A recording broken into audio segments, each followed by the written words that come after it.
because of being Muslim, like can't put his out thingy and goes, oh no, let them through, pat them on the back. When you're English and you're not allowed to be in your own country doing your own thing. Imagine, if you will, two groups who've spent decades at each other's throats, now standing shoulder to shoulder. Sounds like a story too good to be true, doesn't it? Yet, that's exactly what has unfolded in Northern Ireland recently. Catholic nationalists and Protestant unionists, once bitter foes, have found themselves on the same side of the barricades, united by something far bigger than their old grudges. Welcome back to Wild Wander. In this video, we're diving into one of the most surprising twists in history. We're talking about two groups, long seen as sworn enemies, who've somehow managed to forge an alliance that literally nobody saw coming. It has left many people scratching their heads in disbelief. So, what could possibly bring these two opposing factions together? What is it that's made them put aside years of hostility to march in lockstep? Well, that's exactly what we're here to explore. Stick with us as we dig into the heart of this astonishing story and uncover the powerful forces that are driving this unexpected union.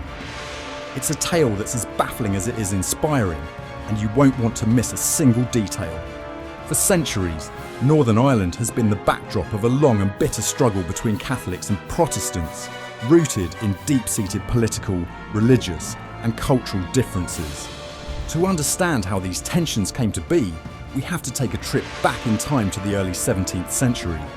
It was a period when British colonisation was in full swing, especially in the Ulster region, where Irish Catholics were displaced to make way for Protestant settlers, fiercely loyal to the British Crown. This early disruption set the stage for what would become a deeply divided society. Fast forward a few centuries to 1921, and the island of Ireland was on the brink of a major change. The partition of Ireland drew a line across the map, leaving Northern Ireland as part of the United Kingdom, where Protestants held the majority.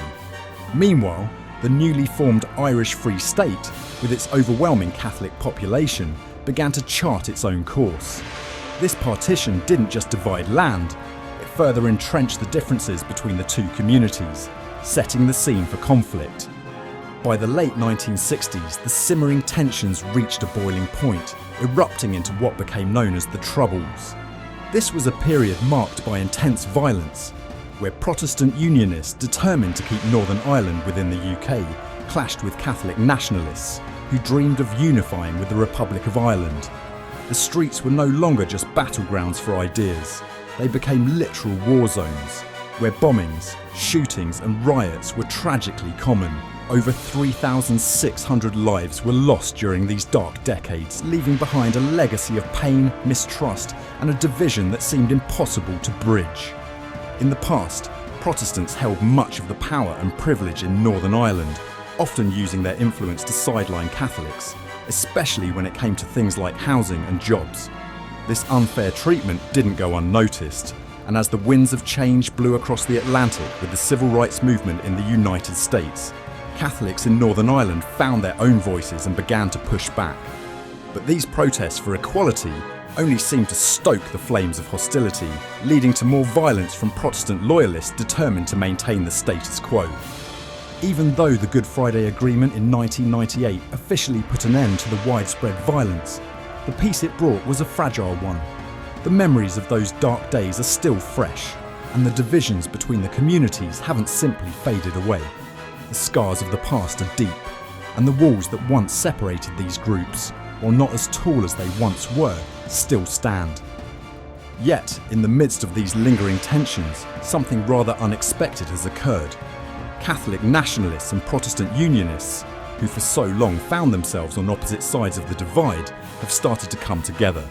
It turns out, they have a shared stance against the UK government's policies on Muslim asylum seekers. This grassroots campaign has been nothing short of extraordinary, bringing together communities across Dublin and beyond in a unified stance against the government's handling of the asylum seeker crisis. In neighbourhoods like Coolock, Ballymun, Finglas, Eastwall, NTMK and Darndale and Belcamp, local groups have emerged as the collective voices of their communities. These groups, each rallying under the banner of Says No, have become powerful advocates, pushing back against what they see as a series of unfair and poorly thought out government policies that are disrupting their daily lives. It was in late 2022 that this movement really started to gather steam, with East Wall at the heart of the action. The residents there were left reeling when they discovered that a former office building in their area had been quietly converted into emergency accommodation for asylum seekers, all without so much as a whisper of consultation with the local community. The sudden arrival of refugees, especially single men, sent ripples of concern through the neighbourhood. People began to worry about a range of issues, from safety and the strain on local resources to the broader long-term effects this might have on their community. Many felt completely blindsided by the government's decision, which to them seemed to have been made behind closed doors with little regard for the thoughts and feelings of the people who already called the area home. The protests quickly found their way to other areas like Ballymun and Finglas, where similar frustrations had been quietly bubbling under the surface. These communities, already grappling with challenges such as housing shortages and chronically underfunded public services, suddenly found themselves facing yet another strain on their limited resources with the arrival of asylum seekers. The feeling on the ground was one of deep resentment, a belief that the government had once again turned its back on them, leaving them to shoulder a burden they were never prepared for. As the demonstrations grew, so too did the tensions. Accusations of police brutality began to surface, with many within the movement alleging that the authorities had resorted to heavy-handed tactics in an attempt to quash the protests. For those involved, this was more than just an inconvenience. It was a betrayal. The sight of police clashing with locals only served to deepen the sense of injustice and strengthen the resolve of those standing up against what they saw as government neglect. But rather than silencing the protesters, this repression seemed to do the opposite. It forged a stronger bond within the movement, uniting people from different walks of life who might never have otherwise found themselves on the same side. There's something powerful in shared adversity. And as the movement continued to gain momentum, it became clear that this was no longer just a protest. It was a battle for the very soul of these communities. This movement taps into a much deeper well of frustration and discontentment with the government's approach to both the refugee crisis and domestic issues like housing. These protests aren't just about opposing specific policies.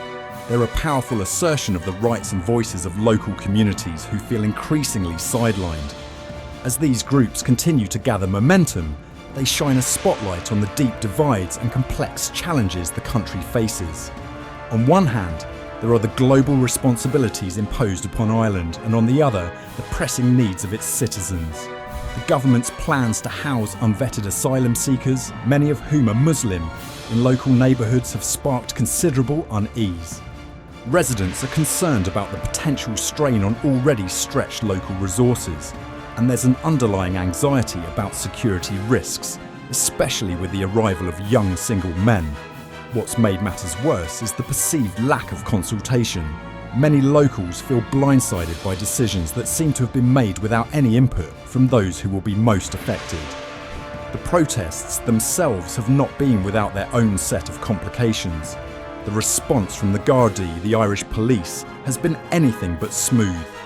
Tensions have escalated, with the police accused of using excessive force to quell the demonstrations. Reports of pepper spray, heavy-handed crowd control tactics, and the arrest of several protesters have only added fuel to the fire, leading to accusations of police brutality. These actions have only served to strengthen the community's resolve. It's no longer just about opposing the asylum centres. It's about standing up against a government and law enforcement system that seems all too willing to brush aside their concerns.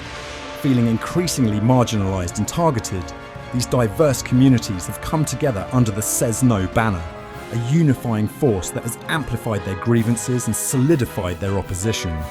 What started as isolated frustrations has now morphed into a powerful movement, drawing strength from a shared sense of injustice. The recent stabbing incident in Southport, where 3 young girls tragically lost their lives and many others were wounded, ignited a series of violent protests in Northern Ireland. But while this horrific event may have been the spark, the true lifeblood of these protests remains the issue of asylum centres and the influx of unvetted migrants. It's this common cause that has brought together two unlikely allies, the UK Protestants and the Irish Catholics, who despite their long-standing differences have found themselves united in opposition. Publicly, the group's actions have been hard to ignore. They've taken to blocking roads, organising large-scale protests, and even marching to the local Garda station to lodge formal complaints against what they describe as police brutality during demonstrations. But their strategy doesn't end there. They're also keenly aware of the power of the media. By engaging with journalists and making sure their voices are heard, they're working to frame their cause as a stand against government overreach, rather than allowing it to be dismissed as mere xenophobia. The protesters have gained backing from other groups, creating a united front against the establishment of asylum centres. Despite facing criticism from certain media outlets and government officials, the movement continues to gain momentum, using both traditional and social media to rally more supporters to their cause. These demonstrations have been far from peaceful. Clashes with the Gardaí have become a regular occurrence, with protesters accusing the police of using excessive force. In response, authorities have ramped up security, deploying riot police and resorting to pepper spray to control the crowds. The movement has been further ignited by a wave of unrest across the UK, particularly following the tragic events in Southport. On August 2nd, 2024, Southport was shaken by a horrific stabbing that claimed the lives of 3 young girls at a Taylor Swift-themed dance workshop. The attack, carried out by 17-year-old Axel Rudakubana, left both the community and the nation in shock. Rudakubana, a quiet teenager from Banks, a nearby village, walked into the dance studio armed with a knife and began his brutal assault on the children. The victims, 6-year-old Bebby King, 7-year-old Elsie Stancombe and 9-year-old Alice De Silva Aguirre, tragically lost their lives despite the swift response from emergency services, which saw 13 ambulances dispatched to the scene. The motive behind the attack remains a mystery, and although Merseyside police have made it clear they're not treating the incident as terror-related, the sheer brutality of the crime has sparked widespread fear and anger. The community, still in shock, has seen an overwhelming outpouring of grief and support. Taylor Swift herself expressed her deep sorrow over the tragedy, and her fans have rallied together, raising over £300,000 for the victims' families. In the face of such a devastating loss, the community has united, showing resilience and a determination to stand by those affected by this senseless act of violence. Meanwhile, the government's response to the Kulok Says No protests has highlighted a glaring disconnect between officials and the concerns of the protesters, many of whom come from working-class backgrounds. These communities, already facing economic struggles, feel increasingly marginalised by the government's decisions to place asylum centres in their neighbourhoods without any real consultation. The protesters' primary grievance is that the government is prioritising policies that overlook their needs, leading to a sense of abandonment. To make matters worse, much of the media and political figures, particularly those with left-leaning views, have labelled these protests as racist or far-right, further complicating the situation. These labels carry heavy consequences, as they not only stigmatise the protesters, but also reduce their genuine concerns to mere extremism. This kind of framing often results in a failure to seriously engage with the underlying issues, leaving the communities feeling even more isolated and unheard. The blue-collar background of many protesters adds a significant layer of complexity to the situation. Before he became the UK's Prime Minister, Starmer pledged that his Labour government would stand with the working class. Yet, these blue-collar protesters feel their voices are being drowned out in favour of an elite, middle-class pro-Muslim perspective that dominates the narratives in government and media. The tension between these social groups is palpable, with working-class communities feeling they're the ones left to shoulder the burden of policies crafted by those far removed from their daily struggles. This growing sense of being sidelined is driving the intensity of the protests, as participants see themselves fighting not just against immigration policies, but against a broader systemic neglect. The government's response, often marked by heavy-handed policing and dismissive rhetoric, only serves to widen the divide, making a peaceful resolution seem increasingly out of reach. As these protests continue to gain momentum, there's hope they might push the government to rethink how asylum centres are planned and communicated to communities. This could lead to more meaningful consultations with local residents before such projects are rolled out. The unfair branding of these blue-collar movements as racists by white-collar, left-leaning middle-class citizens, and the media risks oversimplifying the issues at hand. This not only alienates these communities further, but could also fuel even more intense protests. The unlikely alliance between Catholic and Protestant groups over a shared cause is challenging long-standing sectarian divides. This cooperation could set a precedent for future collaboration on social issues, yet it also risks deepening societal rifts if the government continues to ignore the protesters' concerns. This intricate interplay of socio-economic factors, media narratives and government responses will undoubtedly shape Ireland's approach to immigration and community relations in the years to come. And that's all for this video. It's truly remarkable to see the unlikely but powerful alliance between Catholic nationalists and Protestant unionists in Northern Ireland, a region long defined by sectarian division, united by shared concerns over Muslim immigration and asylum policies, and what they see as government neglect of their communities. These groups have found unexpected common ground. We've explored how this unity challenges historical animosities and what it might mean for future government policies, particularly regarding asylum seekers and community policing. But what do you think about this unlikely alliance? Do you find yourself agreeing or disagreeing with the points these Catholics and Protestants have raised? We'd love to hear your thoughts in the comments below. Thanks for watching, and we'll catch you in the next one.